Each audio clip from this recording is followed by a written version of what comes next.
ሰላም ሰላም ውድና የተከበራችሁ የአዜቲ ቤተሰቦች እንዴት ናችሁ? ሰላም ናችሁ? ሰላማችሁ ብዝት ትረፍረፍ ይበልልኝ። ስለ ቀነኒ ምን አዲስ ነገር አለ እያላችሁ ነው።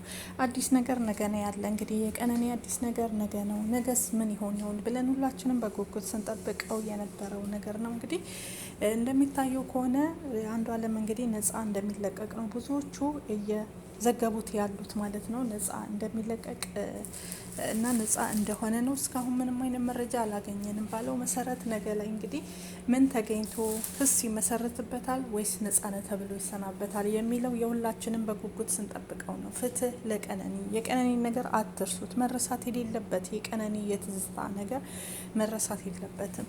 መርሳት የለብንም። ስለ ትዝታም እንግዲህ እስካሁን ድረስ አዲስ ነገር የለም። ገና ነው።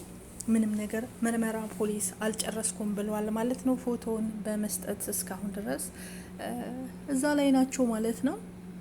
መርምሮ እንዲህ ነው ብሎ ያለው ነገር የለም። የእንግሊዝ ፖሊስ ማለት ነው የትዝታን ገዳይ የያዘው ማለት ነው። ስለ ቀነኒ ደግሞ ስንመጣ የቀነኒ ነገር እንግዲህ ነገ ላይ ይመሰረትበታል ክስ ወይስ አንዷለም ነገ ወደ ቤቱ ይሄዳል ነጻ ይሆናል የሚለው ሁላችንም ሀሳብና ጭንቀት ውስጥ ነው ያለ ነው። ፍትህ ለቀነኒ ማለት ቤተሰቦች እያነቡ ናቸው። ዛሬ ኢትዮጵያን ከአጠገቤ ቆሞ ሲሉ አባትና እናት እንዲሁም ቤተሰብ ወንድም እህቶች እንትን እያሉ ናቸው ማለት ነው። የተመጸኑ ነው ለኢትዮጵያ ሕዝብ። የኢትዮጵያ ሕዝብ ግን ረስቷታል። የእኛ ነገር የአንድ ሳምንት ነው ፍትህ ማለት። ከዛ በኋላ መቼም አናስታውስም። ነገ አርብ እንግዲህ ግንቦት 22 የቀነኒ የቁርጥ ቀን ነገ ነው። ወይ ነጻ እሱ ይፈታል፣ የእሷ ሞት የውሻ ሞት ሆኖ ይቀራል ማለት ነው። ወይ ደግሞ ክስ ይመሰረትበታል። እስኪ አብረን የምናይ ይሆናል። ሁላችንም እንቅልፍ የነሳን ህመም የሆነብን የቀነኒ ሞት የእውነት ያማል። እንደዚህ አይነት አሟሟቴን አሳምርልኝ የሚባለው ነገር ይሄ ነው። ብዙ እህቶቻችን በስደትም እንዲህ ህይወታቸው እያለፈ እያየን ነው፣ እየሰማን ነው። ይሁን እንጂ ግን የቀነኒ ደግሞ በጣም በሚዘገንን ሁኔታ ስለሆነብን ነው። ቀባሪ ማተው በስደት ላይ የቀሩ ስንቶች አሉ። የትዝታ እህት ስትናገር ሰምታችኋል። 1000 አስክሬን አለ። ከ1000 አስክሬን ውስጥ ነው እህቴን ፈልጌ ያገኘዋት ብላለች። ያማል። ይሄ ሁሉ ኢትዮጵያውያን ናቸው። አስባችሁታል? 1000 አስክሬን የኢትዮጵያ ስደተኞች እህቶቻችን ናቸው እንደዚህ በከንቱ የቀሩት ማለት ነው። በትላንትና ሁለት እንግዲህ ስደተኞች የመዳም ቅመሞች እንግዲህ 17 አስክሬን ነው ትላንትና ብቻ ኢትዮጵያ የገባው ማለት ነው። በጣም በሚያሳዝን ሁኔታ ሁላችሁም አይታችሁታል፣ ሰምታችሁታል። በጣም ያሳዝናል፣ በጣም ይዘገንናል።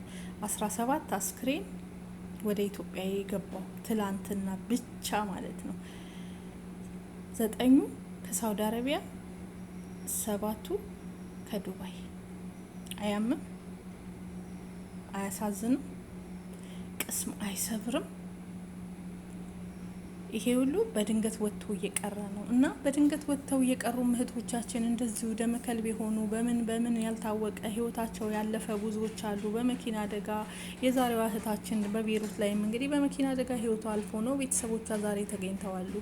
በጣም ያሳዝናል እና እንደዚህ በአንድም በሌላም ወጣቱ እያለቀብን ነው። ግን የሚያሳዝነው ፍትህ ማለት ያለብን እንደዚህ በታወቀ ነገር ህይወታቸው የጠፋ በሰው እጅ የጠፋ አንድነት ትዝታ እንደነ ቀነኒ ባሌ በሚሉት ፍቅረኛ በሚሉት ደግሞ የበለጠ ያማል ማለት ነው። በምናቀው በራሴ ባገሬ ሰው በሰፈሬ በመንደሬ በራሴ ባሌ እጮኛዬ በምንለው ፍቅረኛዬ በምንለው ሰው የልጆች አባት በአብዛኛው ኢትዮጵያ ላይ እንደዚህ አይነት ነገር ነው የተከሰተ ያለው። ይሄ ቅስም ይሰብራል። ያው የልጆች አባት መባልም አለበት። አንዷለም ቢሆን አርግዛለች፣ ነፍሰ ጡር ሆና ነው ህይወቷ ያለፈው። ትዝታም ነፍሰ ጡር ሆና ነው ህይወቱ ያለፈው። ስለዚህ ይሄ መረሳት የለበትም። ሁላችንም ሊያመን ይገባል። ህመማቸው የእውነት የቤተሰቧ ህመም የቤተሰቦቻቸው ህመም እኛን ሊያመን ይገባል። ስለዚህ እኛ ፍትህ መጠየቅ አለብን። የነገው ምን ላይ ይሆን? እስኪ ነገ አልቸኮላችሁ ምን ይሆን የቀነኒ? እኔ እሷ ሳትሆን ቤተሰቦቿ ቅስሜን ሰብረውኛል። የእውነት ቅስም ይሰብራል። ለቤተሰብ ህመም ነው። አባት እኮ ብለዋሉ መጀመሪያም በቪዲዮ እንደተናገሩት የልጄ ደም እንዳጫሉ ደም ሆኖ እንዳይቀር የልጄን እውነት የኢትዮጵያ ህዝብ ያውጣልኝ ብለዋል። ፈርተዋል። ገና ቀብሩ ላይ ነው ውስጣቸው የነገራቸው። አባት አይደሉም? የእውነት ያለውንም ነገር ያውቁ የለ የኢትዮጵያን ፍትህ ምን ያክል እንደሆነ በደንብ ያውቃሉ። እንደዛ ብለው ነበር። ዛሬም ግን ያጫሉ ደም ሊሆንብን ነው። እንግዲህ ነገ ላይ እናያለን። ወይ ክስ ይመሰረታል፣ ነጻ ደግሞ አላገኘውም ብሏል። ይሄ ሁሉ መረጃ ተደብቋል። አሁንም ሽምግልናው እንደጎረፈ ነው። አባት ግን አልተቀበሉም። በጣም ጀግና አባት ናቸው። የቀነኒ አባት የእውነት አባት ናቸው። በገንዘብ የማይደራደሩ የልጃቸውን ነጻ ማወቅ የሚፈልጉ እንዲሁም ደግሞ እኔ ልጄ እሱ አልነካትም ካሉ እኔን የሚያሳምነኝን ነገር ያምጡ። ልጄ በምን ትክክለኛ ህይወቷ እንዳለፈ ያምጡና እሱን ነጻ ይልቀቁት ብለዋል። ትክክል ናቸው። የእውነት የቀነኒ ህይወት ያለፈበትን ትክክለኛ ማስረጃ ለአባት ካሳዩ የኢትዮጵያ ህዝብ ካወቀ፣ አባት ካወቀ ችግር የለውም፣ ነፍስ ይማር እንላለን። ሁላችንም ፍትህ አንልም፣ ግን ተለባብሶ ተደባብሶ መቅረት የለበትም። ብዙ መረጃዎች እያሉ ብዙ ነገሮች እያሉ እኔ እዚህ ጋር መደጋገም ሆነብኝ። የእውነት እንደ እሳት እያቃጠለኝ የቀነኒ ነገር እና ብዙ ነገሮች ሲገኙ እንግዲህ የነገው ደግሞ ምን ላይ ይሆን? አንድና አንድ ወይ ይፈረድበታል፣ የክስ ይመሰረትበታል ወይ ነጻ ነገ ይወጣል። ግን ብዙዎች እያሉ ያሉት ነጻ እንደሚወጣ ነው። ምንም አይነት ነገር ስላልተገኘበት አንዱ አለም ነጻ እንደሚወጣ ብዙዎች የተናገሩ ነው። ነጻ ነው ከተባለ እኛ ከሱ ችግር የለብንም። እሱ ነጻ ወጣ ምንም ወጣ፣ ግን ቤተሰብ ማረፍ አለበት። ትክክለኛ የቤተሰብ አሟሟቷን ማወቅ አለበት። እንዴት ህይወቷ አለፈ፣ መንስኤው ምንድን ነው፣ ራሷን ለማጥፋት ይችል የወሰነችበት መንገድ ምንድን ነው ተብሎ ይሄ መጠየቅ መታወቅ አለበት። ድብስብስ ተደርጎ ህይወት ማጣት የለበትም አንድ ሰው። ስለዚህ ይሄን ነገር በስርዓት ለቤተሰብ አስረዱ። አባትን ብለዋል። እኔን የሚያሳምን ነገር የልጄ ህይወት የጠፋበትን ንገሩኝና ልቀቁት ብለዋል። ችግር የለብኝም ብለዋል።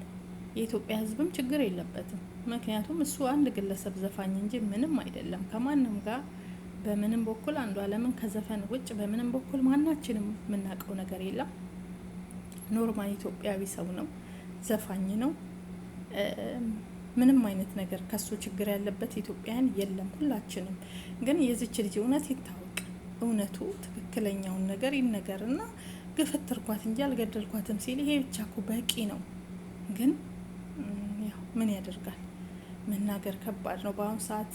የትም ቦታ ህግ ላይ በገንዘብ ነው። ገንዘብ ያለው ይመዛል፣ የሌለው እንደዚህ ይፈዛል፣ ያነባል ማለት ነው። ስለዚህ ፍትህ ለቀነኒ። የቀነኒ ነገር መተው የለበትም። ነገ ራሱ ምንም ነገር የለበትም ተብሎ ነጻ ቢለቀቅ ዝም ማለት የለባችሁም። እውነቱ ለቤተሰብ መታወቅ አለበት። ቤተሰብ ታሟል፣ ፍትህ እያለ ነው፣ እያነባ ነው፣ እያለቀሰ ነው። እናት እያነባች ነው። የቀነኒ እናት እያነባች ነው። መልስ ትፈልጋለች።